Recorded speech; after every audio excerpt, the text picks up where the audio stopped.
सुबह बखैर। सलाम इस प्रोग्राम जागो लाहौर के साथ मैं हूं इस प्रोग्राम की मेजबान सिद्रा मुनीर। इसी उम्मीद के साथ प्रोग्राम का आगाज करेंगे कि आप सब लोग जहां कहीं भी होंगे बिल्कुल ठीक ठाक होंगे। नाज़रीन, स्मार्ट लॉकडाउन के दूसरे मरहले में बंद किए गए लाहौर के 7 इलाकों में स्मार्ट लॉकडाउन में मजीद 3 रोज की तौसीह की गई है, जबकि पहले मरहले में बंद किए गए लाहौर के 61 मकामात में स्मार्ट लॉकडाउन को खत्म कर दिया गया है। तालीमी इदारे, शादी हॉल, सिनेमाज, रेस्टोरेंट्स बादस्तूर बंद ही रहेंगे, जबकि सियासी और समाजी और खेल के इज्तिमात पर भी बादस्तूर पाबंदी ही आयद है। दूसरी जानिब मरीजों के लिए अच्छी खबर यह आई है कि 3 माह 9 रोज के बाद म्यू अस्पताल, जनरल, जिना और सर्विसेज अस्पताल की ओपीडीज और ऑपरेशन थिएटर्स खोल दिए गए हैं। ऐसे तमाम मरीज जो किसी भी ऑपरेशन के मुंतजिर थे, उनकी सहूलत के लिए महकमा सेहत की जानिब से बाकायदा नोटिफिकेशन भी जारी कर दिया गया है। इन मामलों पर आज के प्रोग्राम में हम डिटेल डिस्कशन करने वाले हैं। आगे बढ़ते हैं जी, कुछ बात करेंगे। बेरोजगारी बहुत ज़्यादा बढ़ गई है, लोग परेशान होकर रह गए हैं, महंगाई बढ़ती जा रही है और उधर मेट्रो बस सर्विस में काम करने वाले मुलाजमीन का इस्तेहसाल भी जारी है। निजी कंपनी ने 4 माह से 548 मुलाजमीन को तनख्वाहें ही अदा नहीं की। मैस ट्रांसिट अथॉरिटी ने एक बार फिर कुछ ही रोज में तनख्वाहों की अदायगी की यकीन दहानी करवा दी है। शेख जैन रिपोर्ट में बता रहे हैं।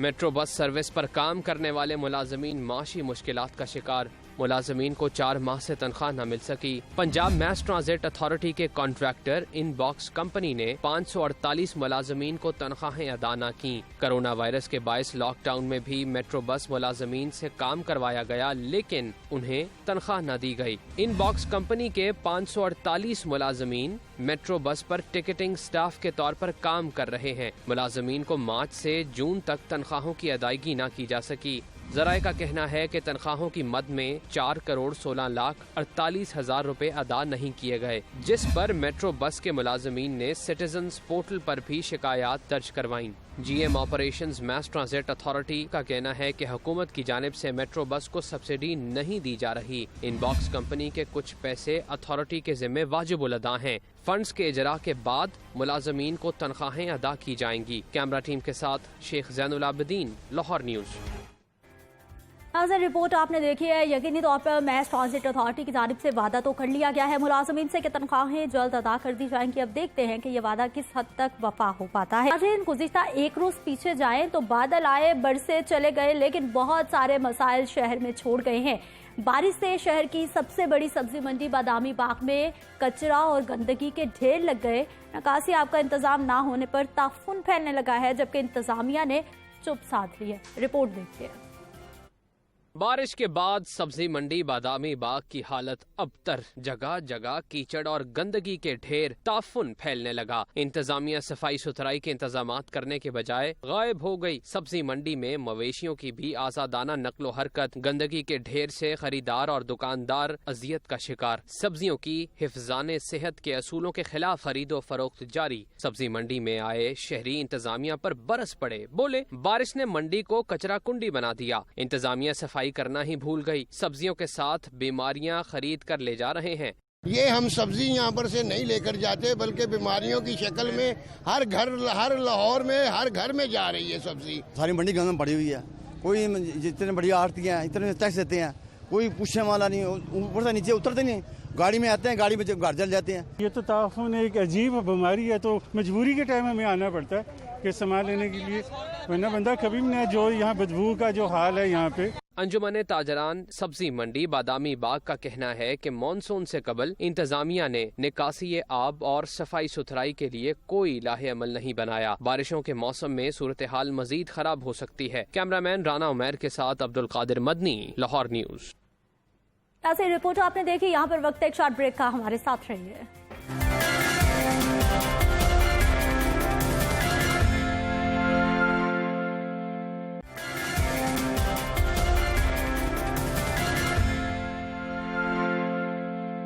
प्रोग्राम में एक बार फिर से आपको खुश आमदीद कहते हैं। नाज़रीन, कुछ बात करेंगे। ईद कुर्बान आने वाली है, उस पर भी हमने बात करनी है, क्योंकि शहर में हम लोग देख रहे हैं गुज़िश्ता कई रोज से कोरोना केसेस में कमी देखने में आ रही है, लेकिन माहिरीन मुसलसल बता रहे हैं किसी खुशफहमी, किसी गलतफहमी में मुब्तला होने की अभी जरूरत नहीं है।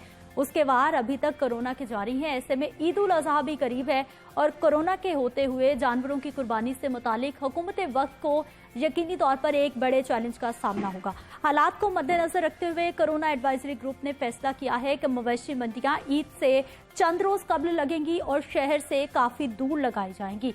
इसके अलावा 2 रोज कबल सब कैबिनेट कमेटी के अहम इजलास में पंजाब में मवेशी मंडियां लगाने से मुतालिक SOPs भी तय कर लिए गए हैं, जिनके मुताबिक मदरसों समेत बाज इदारों को इज्तिमाई कुर्बानी की इजाजत डिप्टी कमिश्नर्स दे पाएंगे। शहरी हदूद में किसी जगह भी जानवरों के सेल पॉइंट्स नहीं लगाए जाएंगे और हर डिवीजन का कमिश्नर शहरी हदूद से बाहर मवेशी मंडियां लगाने की जगहों की निशानदेही करेगा। मंडियों में मास्क, ग्लव्स और अफरादी फासला जरूरी होगा। ऑनलाइन और इज्तिमाई कुर्बानी की इजाजत होगी, जबकि कोई शख्स शहर के बाहर से जानवर खरीदकर शहरी हदूद में नहीं ला पाएगा। उसको भी SOPs पर अमल दरामद हर सूरत करना होगा। कोई भी फर्द जानवर खरीदकर शहरी हदूद में लाने से कबल जिस गाड़ी में लाएंगे उसको जिला इंतजामिया डिसइंफेक्ट करेगी। इजलास में फैसला किया गया है कि मवेशी मंडियों में जिला इंतजामिया की जानिब से स्प्रे भी किया जाएगा। किसी बच्चे और बूढ़े शहरी को मंडी में दाखिले की इजाजत नहीं होगी, जबकि फैमिलीज के सिर्फ एक फर्द को मंडी जाने की इजाजत होगी। पूरी फैमिलीज खूबसूरत जानवर देखने इस साल मंडियों में नहीं जाएंगी और आप भी एहतियात बरतेंगे। इसी पर बात करनी है जी, हमारे साथ मौजूद हैं डॉक्टर जावेद हयात साहब हैं, पल्मोनोलॉजिस्ट हैं, आप member of corona advisory group भी हैं। डॉक्टर साहब, प्रोग्राम में आपको खुश आमदीद कहते हैं। सर बताइएगा, ईद कुर्बान के हवाले से SOPs तय किए जा रहे हैं, कितना ज़रूरी है SOPs पर अमल दरामद करना और ख़ास तौर पर क्या ये वायरस इंसानों से जानवरों में भी मुंतकिल हो सकता है? बहुत बहुत शुक्रिया दोबारा बुलाने का। जहाँ तक है क्या ये ज़रूरी है, ये बहुत ही ज़रूरी है। आपने देखा कि अब किसी हद तक केसेस कम होने शुरू हो गए हैं, तो अगर इसको इसी तरह से हम कंट्रोल रखें तो उम्मीद है कि हम इस वबा पे काबू पा लेंगे। जैसे कि हमें ट्रेडिशनली मालूम है कि ईद के रोज ईद की कुर्बानी से पहले पूरा खानदान, जैसे आपने मेंशन किया, जानवरों को देने के लिए जाता है और उसमें से ये मसाइल पैदा हो सकते हैं। बहुत सी बहस ये हुई है क्या इज्तिमाई कुर्बानी हो सकती है, कि उलमा से ये पूछा जाए क्या कुर्बानी करना बहुत ही ज़रूरी है इस वबा में। तो उसमें जनरली कंसर्न से यही थी कि ये कुर्बानी की चलेगी। उलमा पे इस पर कमेंट करेंगे, लेकिन SOP बना दिए जाएं। जैसे आपने एलेबोरेट किया, शहर से बाहर मंडियाँ होंगी, उनके डिसइंफेक्शन के बाकायदा अहकाम जारी किए गए हैं और पॉपुलेशन जो बच्चे या बूढ़े जो उनको इजाज़त नहीं होगी और इसी तरह से किसी भी खानदान से एक फर्द जा सकेगा। दूसरा क्वेश्चन जो आपका था, क्या इंसानों से जानवरों में मुंतकिल हो सकें, अभी तक इसके लिए कोई जो कंफर्म्ड रिपोर्ट नहीं है। जो कंफर्म रिपोर्ट जहाँ कहते हैं वो नहीं है, एविडेंस बेस्ड अभी तक नहीं। कुछ लोगों ने सजेशन जरूर की है जो कि खबरों में आती हैं, लेकिन कंफर्म रिपोर्ट कोई भी इस बारे में। ठीक, डॉक्टर जावेद अकरम साहब, यही मैं सवाल आपसे करना चाहूँगी कि अगर जो माजी की वबाएं फूटी और उन्होंने तबाही मचाई, उनमें क्या देखा गया? अगर उनसे हम थोड़ी मदद लें तो क्या इंसानों से वायरस जानवरों में जा सकता है? देखें सिद्रा, सबसे पहले तो ये जानवरों से ही इंसानों में आई है। बिल्कुल ऐसा ज़रूरी है कि दिसंबर 11, 2019 को जो जब ये दरियाफ्त हुई बीमारी, तो उस वक़्त हॉर्सशू बैट्स में 2 वायरसेस ने मिलके एक वायरस बनी, RNA वायरस, जो कि बड़े वायरियन पार्टिकल की थी। और फिर ये स्विच हुई एनिमल टू स्पीशीज स्विच जिसको कहते हैं, तो उसके बाद ह्यूमन टू ह्यूमन कंटामिनेशन है। लेकिन उसके बाद कम से कम 6 केसेस ऐसे हुए कि जो जानवरों से इंसानों को मिले, कुत्तों में मिले। अमेरिका में 2 केसेस हुए।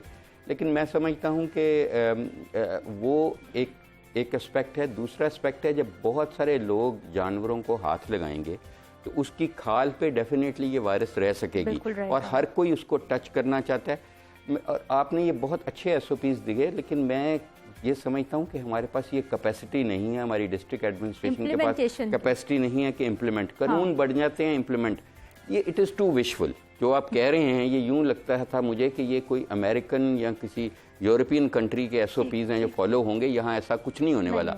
मेरा ये ख्याल है कि हमें ये ज़हन में रख के SOPs बनाने चाहिए कि हमारे लोगों का माइंडसेट क्या है, हमारे इंस्पेक्टर्स जिन्होंने रोकना है उनका क्या है, पुलिस वालों का क्या है, उनसे उनके गले कितने लोग पड़ेंगे। देखें, जज्बाती कौम है ना, तो इसलिए बेहतर ये होगा कि हम इस ईद पे वाकई ही इसको कुर्बानी करें और अपने जज्बात की कुर्बानी करें।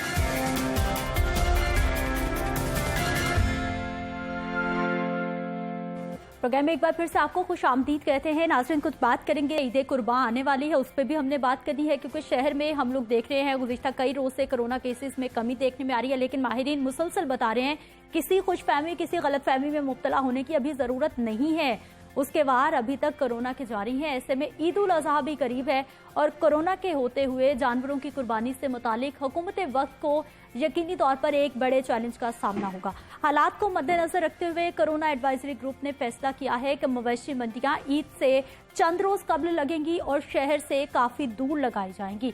इसके अलावा 2 रोज कबल सब कैबिनेट कमेटी के अहम इजलास में पंजाब में मवेशी मंडियां लगाने से मुतालिक SOPs भी तय कर लिए गए हैं, जिनके मुताबिक मदरसों समेत बाज इदारों को इज्तिमाई कुर्बानी की इजाजत डिप्टी कमिश्नर्स दे पाएंगे। शहरी हदूद में किसी जगह भी जानवरों के सेल पॉइंट्स नहीं लगाए जाएंगे और हर डिवीजन का कमिश्नर शहरी हदूद से बाहर मवेशी मंडियां लगाने की जगहों की निशानदेही करेगा। मंडियों में मास्क, ग्लव्स और अफरादी फासला जरूरी होगा। ऑनलाइन और इज्तिमाई कुर्बानी की इजाजत होगी, जबकि कोई शख्स शहर के बाहर से जानवर खरीदकर शहरी हदूद में नहीं ला पाएगा। उसको भी SOPs पर अमल दरामद हर सूरत करना होगा।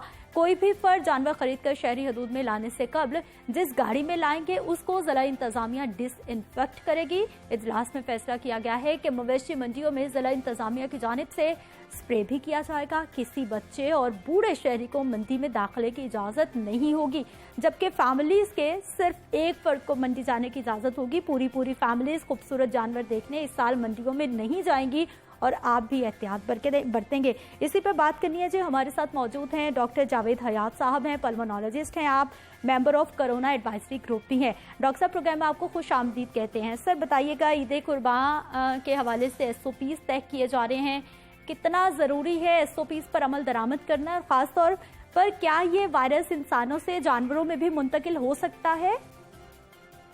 बहुत बहुत शुक्रिया दोबारा बुलाने का। जहाँ तक है क्या ये ज़रूरी है, ये बहुत ही ज़रूरी है।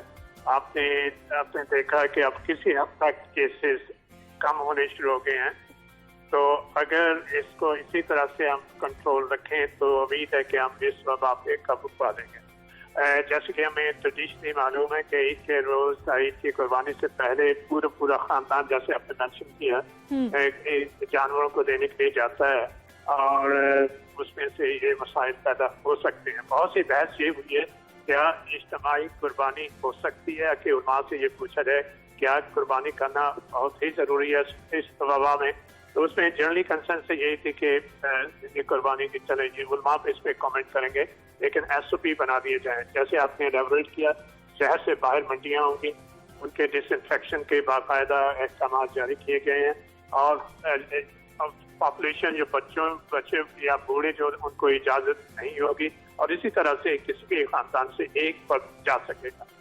दूसरा क्वेश्चन जो आपका है, क्या इंसानों से जानवरों में मुंतकिल हो सकें, अभी तक इसके लिए कोई जो कंफर्म्ड रिपोर्ट नहीं है। जो कंफर्म रिपोर्ट जहाँ कहते हैं वो नहीं है, एविडेंस बेस्ड अभी तक नहीं। कुछ लोगों ने सजेशन जरूर की है जो कि खबरों में आती है, लेकिन कंफर्म रिपोर्ट कोई भी इस बारे में।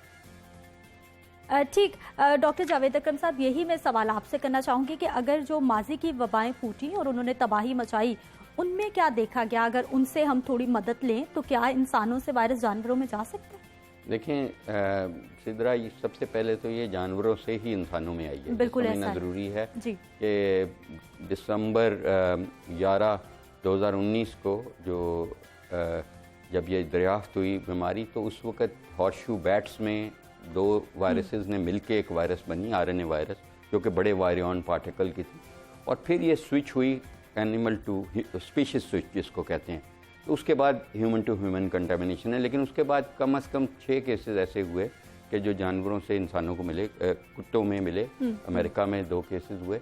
लेकिन मैं समझता हूँ कि वो एक एस्पेक्ट है। दूसरा एस्पेक्ट है, जब बहुत सारे लोग जानवरों को हाथ लगाएंगे तो उसकी खाल पे डेफिनेटली ये वायरस रह सकेगी और हर कोई उसको टच करना चाहता है। और आपने ये बहुत अच्छे SOPs दिए, लेकिन मैं ये समझता हूँ कि हमारे पास ये कैपेसिटी नहीं है, हमारी डिस्ट्रिक्ट एडमिनिस्ट्रेशन के पास कैपेसिटी नहीं है कि इम्प्लीमेंट, कानून बढ़ जाते हैं इम्प्लीमेंट, ये इट इज़ टू विशफुल। जो आप कह रहे हैं ये यूं लगता था मुझे कि ये कोई अमेरिकन या किसी यूरोपियन कंट्री के SOPs हैं जो फॉलो होंगे, यहाँ ऐसा कुछ नहीं होने वाला। मेरा ये ख्याल है कि हमें ये ज़हन में रख के SOPs बनाने चाहिए कि हमारे लोगों का माइंडसेट क्या है, हमारे इंस्पेक्टर्स जिन्होंने रोकना है उनका क्या है, पुलिस वालों का क्या है, उनसे उनके गले कितने लोग पड़ेंगे। देखें जज्बाती कौम है ना, तो इसलिए बेहतर ये होगा कि हम इस ईद पे वाकई ही इसको कुर्बानी करें और अपने जज्बात की कुर्बानी करें। हमने सुन्नत इब्राहिमी करनी है ना, तो सुन्नत इब्राहिमी हज पे जब जाते हैं तो उस वक्त हमने कभी जानवर नहीं देखा, कभी हाथ नहीं लगाया, वो दे देते हैं, चिट दे देते हैं और चिट पे हो जाती है। तो हम क्यों नहीं टेक्नोलॉजी को यूज करके और एतमाद करके अपने अदारों पे देखिए नीयत है ना, आपकी नीयत होनी चाहिए कि आप इस चीज़ की कुर्बानी करें कि इस दफ़ा आपने कलेजी नहीं खानी, इस दफ़ा आपने चांपे नहीं खानी, बारबेक्यू नहीं करने, लेकिन उससे आपने कई जिंदगी बचाना मच मोर इम्पोर्टेंट है। देखें, और ये एक वल्नरेबल टाइम है, हम फिर वो ऑन कर रहे हैं कि पिछली ईद को भी आपके यहीं रोज़ों में बैठ के हमने किया था तो किसी ने नहीं थी सुनी, लेकिन मेरा और आपका फ़र्ज़ है कि हम कहें ज़रूर और हम फिर यही कहें कि ये काम नहीं करें जो आप कह रहे हैं कि जानवरों की वो डिसैनिटाइज होगा, ये होगा, किसने चेक करना है, कब चेक करना है, जबकि ईद पे आपके पास वर्कफोर्स वैसे ही कम हुई होगी। तो मेरा ये मशवरा फिर ये है कि खुदारा हम अपना देख के रिसोर्सेज तो SOPs बनाएं, और SOPs मेरे ख्याल में ये होनी चाहिए कि कोई भी ई कुर्बानी हो, अपना इज्तिमाई कुर्बानी हो, ऑनलाइन कुर्बानी हो, आप पेमेंट्स भी ऑनलाइन करें और कोई खाले नहीं फेंके, कोई कुछ नहीं करे, ये let it be slaughter houses में ये कुर्बानी। ठीक है, जैसे इंटरनेशनल ममालिक में होता है घर घर जानवर नहीं ला जा सकते, इंटरनेशनल यही कवानीन रूटीन के मुताबिक इस्तेमाल होते हैं, लेकिन हमारे यहाँ इस्लामिक कंट्री में कुछ मुख्तलिफ हालात होते हैं। डॉक्टर जावेद हयात साहब, आपसे सर जानना चाहूँगी कि पहले हमने देखा कि कोंगो वायरस भी आ गया जो कि जानवरों से इंसान में मुंतकिल हो रहा था, वो एक बहुत बड़ा खतरा था। अभी हम कोरोना से लड़ रहे हैं, तो ऐसा भी कोई मामला हो सकता है, इस पे नजर रखने की भी जरूरत है। बिल्कुल इसकी जरूरत है और इसके बारे में सोचा भी जा रहा है कि एक मसले सभी उससे आपकी जाने की एक और आपकी लेकिन जावेद अख्तर साहब ने बिल्कुल सही फरमाया कि ये होना तो यही चाहिए, एक स्पिरिट होनी चाहिए कि इस वबा में कुर्बानी ना करें। जो आप इज्तिमाई कुर्बानी का जो कॉन्सेप्ट है कि वो इज्जत वाली कि वो आप करवा दें, इसकी आपकी कुर्बानी हो जाएगी। और कि जो लोग आपको घरों पे डिलीवरी का भी कुछ लोग कर रहे हैं कि आपके घर पे भी डिलीवर हो जाएगा, इससे जितना अवॉइड कर सकते हैं वो करें। और दूसरा ये कानून की आपने जो बात की उसका बिल्कुल उसका एक खौफ है, उसका एक डर मौजूद है, उसके चांसेस मौजूद हैं इसके एक वबा के बाद दूसरी वबा। डॉक्टर जावेद हयात साहब, स्मार्ट लॉकडाउन का कितना आपको लगता है कि असर हुआ, फायदा हुआ, या आने वाले वक्त में कितना फायदा हो सकता है? जी, अगर अभी आप देखें सभी हर जगह पे जो पेशेंट्स के जो छोटे पेशेंट्स हैं उसके बारे में आप बहस कर सकते हैं कि आपकी टेस्टिंग कैपेसिटी कम है और इस पे शायद कम है, लेकिन जो दूसरे पैरामीटर्स हैं, दूसरे फैक्टर्स देखते हैं कि आप जो हॉस्पिटल एडमिशंस हैं, जो वेंटिलेटर पेशेंट्स हैं, जो डेथ रेट मॉर्टेलिटी है, उस भी आपको पता चल जाता है कि कमी केसेस में आई है। कहाँ तक इसका लॉकडाउन का इसमें इफेक्ट है, जरूर इसका डेफिनेटली इसका हमने वो देखा था कि जब पहले लॉकडाउन मार्च में हुआ था उसमें केसेस कंट्रोल।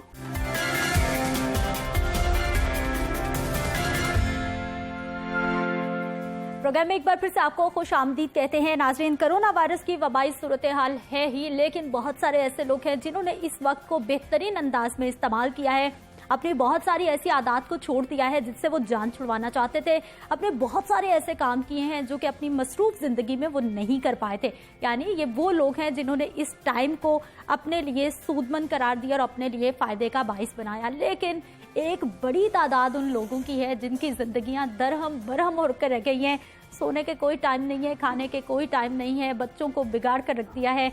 माएँ परेशान हो गई हैं कि अब बच्चों को स्कूल चले जाना चाहिए क्योंकि घर में तो पेरेंट्स नहीं बल्कि बच्चे उन पे हुक्म चला रहे हैं। ये कैसी जिंदगी है, ये किस तरह से इसमें तरतीब लाई जा सकती है, हम लोगों को क्या करने की ज़रूरत है, पेरेंट्स को क्या करने की ज़रूरत है और ख़ास तौर पर हमारे नौजवानों को क्या करने की ज़रूरत है, बात करेंगे जी। हमारे साथ मौजूद है motivational speaker Qasim Ali Shah sahab. Sir, programme में आपको खुश आमदीद कहते हैं।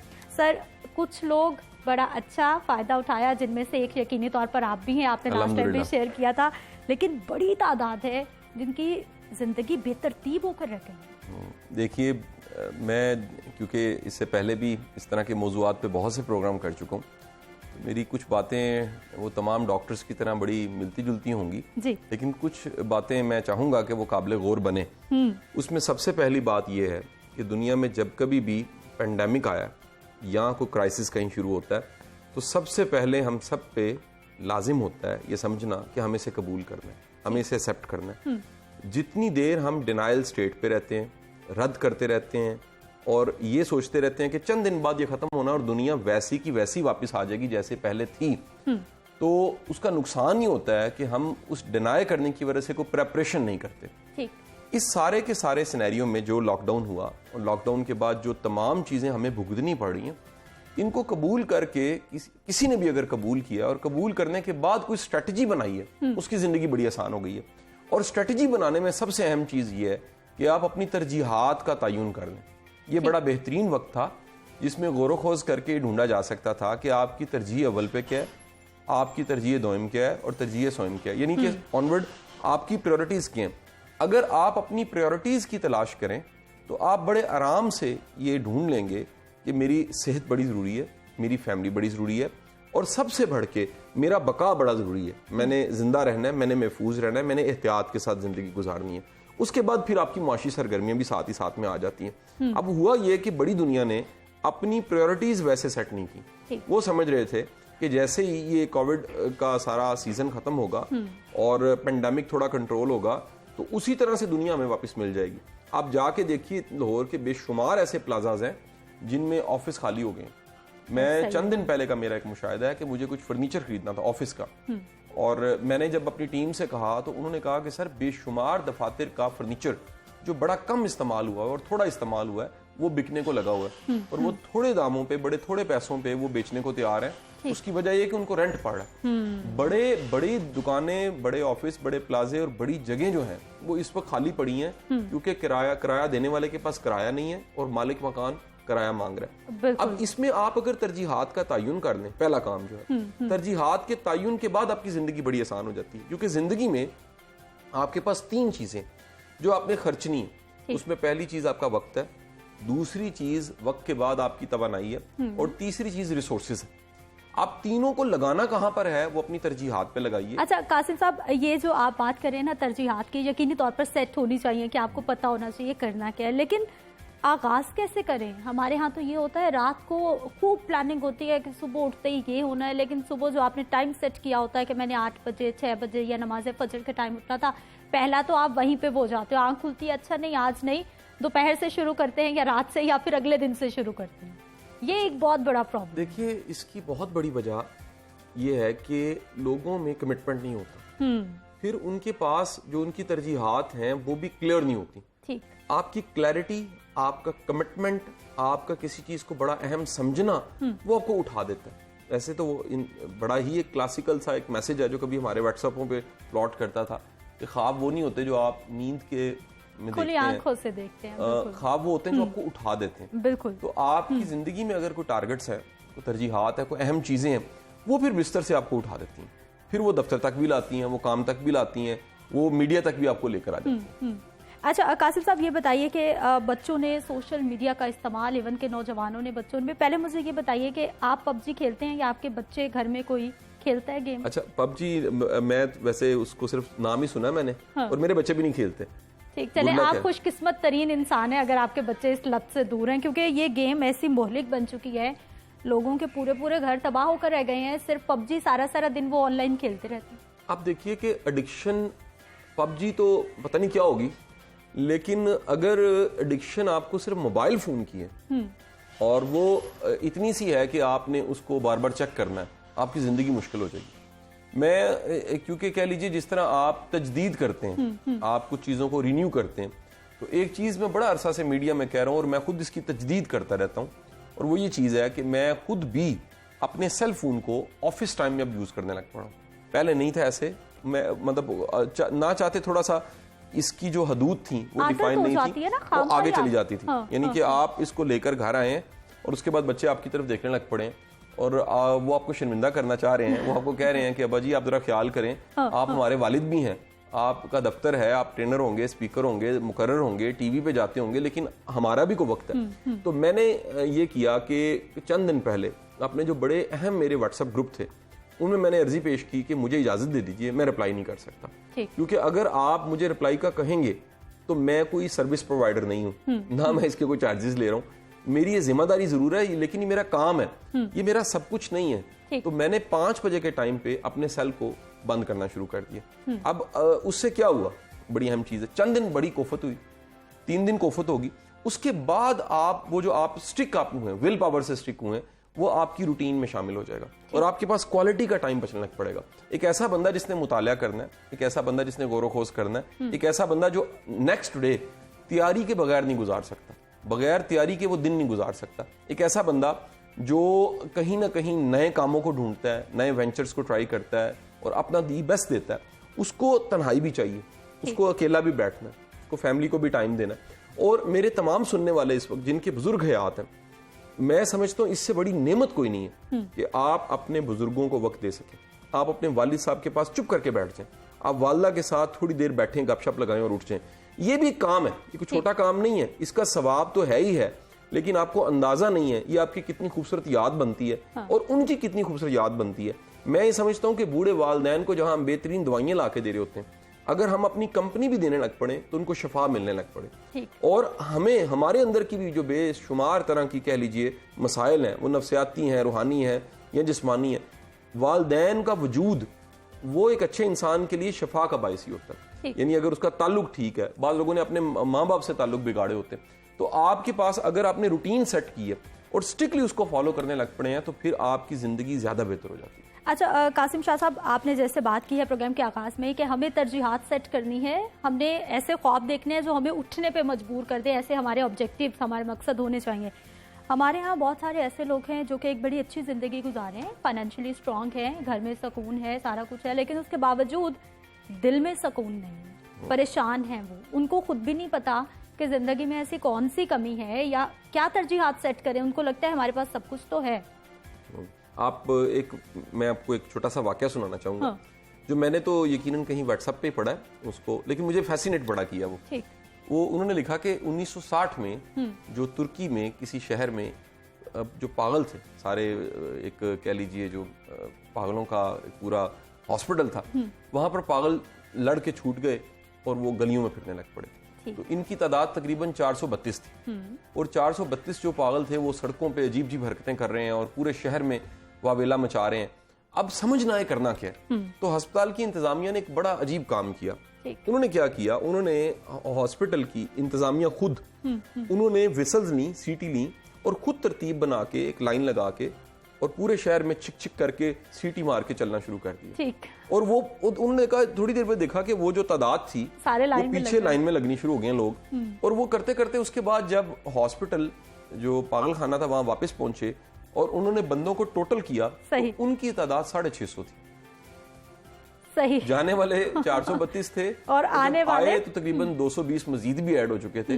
प्रॉब्लम ये है, मैं जो चीज कहना चाहता हूँ, मैं ये कहना चाहता हूँ कि लाजिम नहीं को कपड़े फाड़े और वो अजीब अजीब हरकतें करें तो वो पागल है। हमारे पर्सनैलिटी के डिसऑर्डर इतने ज्यादा हैं, हमारे बिहेवियर के डिसऑर्डर इतने ज्यादा हैं और इस सोसाइटी में डिप्रेशन इतना ज्यादा है, इस सोसाइटी में जो कह लीजिए रुझान होता है, वनरेबिलिटी, पागलपन का इतना ज्यादा है, आप सोच नहीं सकते।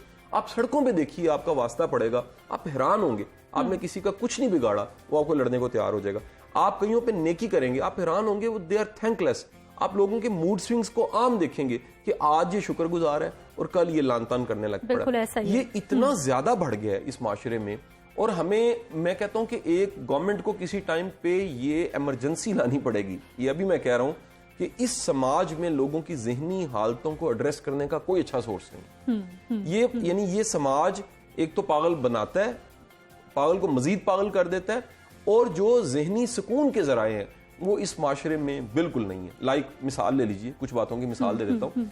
मसलन समाज में तवक्कुल होना चाहिए, ये इसका प्रचार होना चाहिए, लोगों में प्रैक्टिकली नजर आना चाहिए, लालच कम होना चाहिए, भरोसा होना चाहिए, इत्मीनान होना चाहिए, सब्र होना चाहिए, जल्दबाजी नहीं होनी चाहिए। हाँ। अब ये तमाम चीजें आपको आम दिखती हैं। मैं ये यहाँ नोट करवाना चाहूंगा बात कि ये तमाम चीजें कैरेक्टरलेस लोगों को पैदा करती हैं। यानी ये सब चीजें, ये जल्दबाजी का मतलब क्या है, कुछ तेजी से अमीर हो जाना है, फिर वो करप्शन का रास्ता लेता है, सीधा रास्ता नहीं लेता। ये सब चीजें कहीं ना कहीं, ये बीमारियां मिलकर, ये छोटे छोटे नफ्सियाती आर्दे, ये छोटे छोटे समाजी मसले, ये कहीं ना कहीं फिर एक बड़े मसले की शक्ल में आपको सोसाइटी में देखते हैं, जिसका नाम करप्शन है। अच्छा कासिम शाह साहब, हमें ये बताइए कि अब जिंदगी को तरतीब देना है, खासतौर पर जो हमारे बच्चे और नौजवान हैं, वो जैसा कि मैंने पहले कहा कि अब पेरेंट्स बच्चों को कंट्रोल नहीं कर रहे, बच्चे पेरेंट्स को कंट्रोल कर रहे हैं। क्या घर में रूटीन बनाएं, सारा दिन किस तरह से प्लान किया जा सकता है, कौन सी एक्टिविटीज में अपने बच्चों को लगाएं कि वो अच्छे शहरी भी बन जाए, उनकी शख्सियत भी अच्छे से डेवलप हो जाए? देखिए, ये जो है कोविड का सारा टाइम और लॉकडाउन, ये अल्लाह ने चाहा अगले दिनों में खत्म ही होगा। बिल्कुल, इसमें कोई दूसरी राय नहीं है कि इस वक्त कोरोना के जो केसेस हैं वो कम हो रहे हैं, अमवात कम हो रही हैं, और आहिस्ता आहिस्ता इंशाल्लाह अल्लाह ने चाहा तो हम इससे बाहर निकल आएंगे। दुनिया फिर किसी हद तक कुछ चीजें वैसे वापस हो जाएंगी, लेकिन दुनिया को जो मुआशी दचका लगा उसको स्टेबल होते बड़ा टाइम लगेगा। अब देखिए, इसमें हमें एक बात को समझ लेना, ये मैं जाती वाकया एक छोटा सा सुनाता हूँ आपको। मेरे बेटे को एक ट्यूटर पढ़ाता था, जो ट्यूटर पढ़ाता था कोविड की वजह से ऑब्वियस है कि वो नहीं आ सकता, या हम नहीं चाहते कि इंटरेक्शन हो बच्चों की बाहर, ज्यादा एहतियात करते हैं। मेरे बच्चे ने चंद दिन उससे स्काइप पे पढ़ा, या फिर वो गूगल मीट पे पढ़ा। जब पढ़ा, उसने कहा पापा मुझे उतनी समझ नहीं आ रही। हाँ।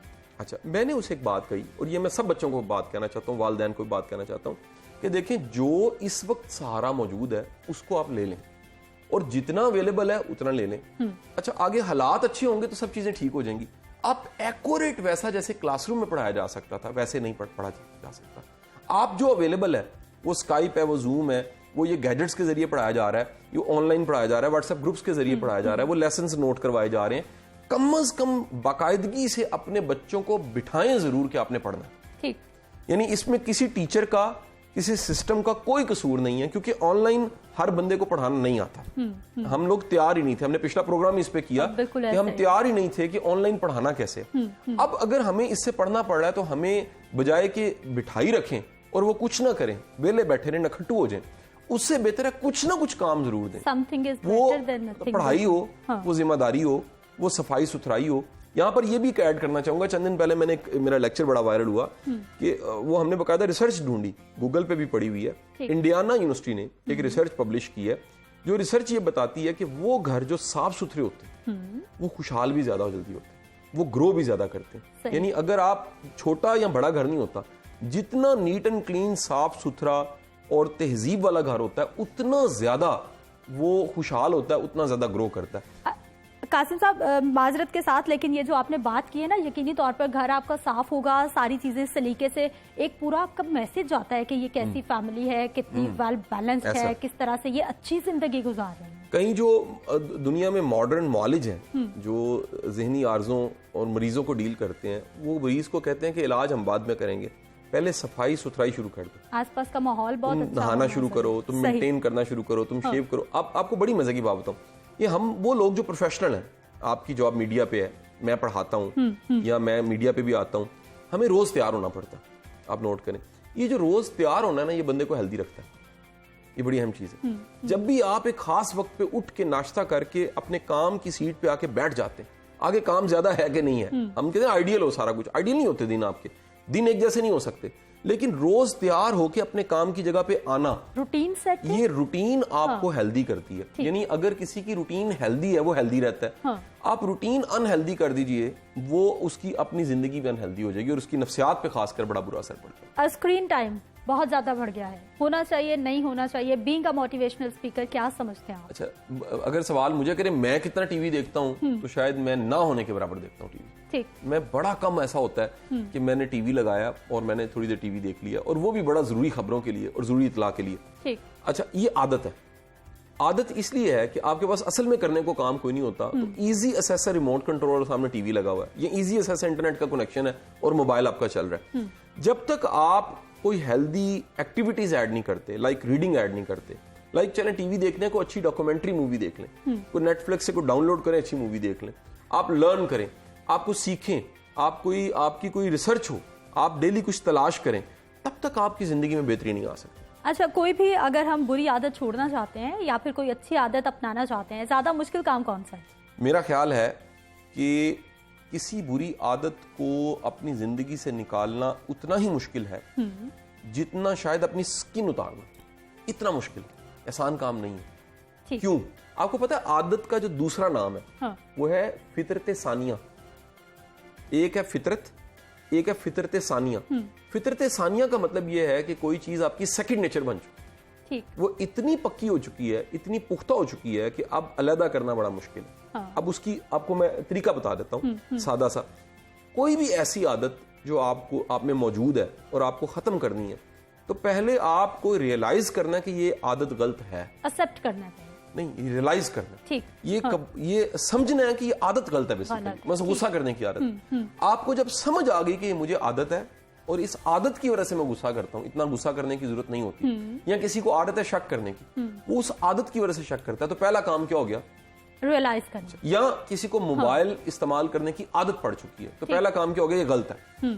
अगला काम ये है, वो जो नफरत पैदा हुई कि मुझे नहीं करना, फिर वो एक काम ये करे कि उसको इजी एसेस पे ना रखे उस चीज को, यानी इजीली उस पे ना जाए। मैं मिसाल देता हूं आपको। आप अगर जैसे गाड़ी पार्क होती है, ऐसे अगर मोबाइल फोन पार्क करना शुरू कर दें, बड़े दफातर में, जर्नैलों के दफ्तरों में, बड़े बड़े दफातर में ऐसा होता है कि मोबाइल फोन बाहर रखा जाता है। बिल्कुल, आप अंदर एंटर होने से पहले मोबाइल फोन रख देते हैं। बड़ी बड़ी अहम मीटिंग्स में मोबाइल फोन बाहर रख। अगर मोबाइल फोन पार्क हो जाए और आपकी एसेस क्योंकि मुश्किल हो गई, जो भी चीज मुश्किल से अवेलेबल है ना, वो आदत नहीं हो सकती, वो छूटने लग पड़ेगी। क्योंकि इजीली अवेलेबल है, इजीली एसेस है। यानी एक सिगरेट की डब्बी लेकर फिर रहे हैं और आदत भी है, तो आप खत्म करेंगे उसको। लेकिन अगर आपको खरीद के मैं कई लोग सिगरेट छोड़ना चाहते हैं, मैं कहता हूं जी आप एक सिगरेट खरीद के पीना शुरू करते हैं, ठीक, पीने वाले को। अब वो जितनी बार दुकान पे जाना पड़ता है, थोड़ा तरद्दुद हो जाता है, वो जो कोफत होनी शुरू हुई है वो थोड़ी सी दूरी देती है। फिर अगला काम ये है कि आप उस आदत की जगह कोई अच्छी आदत सब्स्टिट्यूट पे रखें। जैसे आपने सुना होगा लोग सिगरेट छोड़ते च्युइंगम शुरू करते थे, इसी तरह उस बुरी आदत की जगह कोई अल्टरनेट रखें। फिर तीसरी चीज, उस माहौल को मुनकता करें जो वो आदत को स्टिमुलेट डेवलप करे या बढ़ा रहा है। एंजाइटी होती है, उसके बाद सिगरेट की जरूरत पड़ती है। खास तरह की कैफियत होती है, मोबाइल फोन बंदा पकड़ लेता है, एस्केप है ना जी। खास तरह की कैफियत होती है तो गुस्सा आता है।